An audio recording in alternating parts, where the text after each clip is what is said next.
Hey, this is John Bennett with Excellent Roofing. Wanted to talk to you today about ventilation.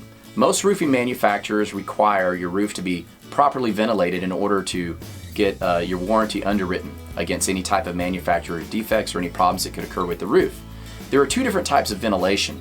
One type of ventilation is called active ventilation. The other type of ventilation is called passive ventilation. Active ventilation is any type of powered, forceful air movement from the attic. So if you have what we call a powered fan that has an electric motor on it that runs off of electricity, that's hitting a certain temperature on a temperature gauge, and it will cause the fan to come on and to move air out of your attic. Another type of powered ventilation is a solar fan that doesn't run on any type of electricity, but it runs by the power of the sun. And that can either be thermostat controlled or you can have a bypass switch on it. And there's actually federal tax credits that you can get for installing solar electric property on your roof. And so those are two different types of ways. Those type of ventilations work very, very well because it's forcefully moving air out of your attic. However, the motors do eventually burn out on the power fans, and it does cost electricity to run the motor. And so sometimes some of those benefits can outweigh another in knowing that eventually that motor will wear out on either solar electric property or the powered fans, and those components will need to get replaced. So there will be cost involved in having types of powered ventilation. Even though they work really well, it does tend to run on the expensive side. Passive ventilation is sometimes what some people already have on their house. If you look on the side of your house and you have vents, or on the back there looks like a triangle, like a reverse gable vent, these are ways that air is naturally moving out of your roof.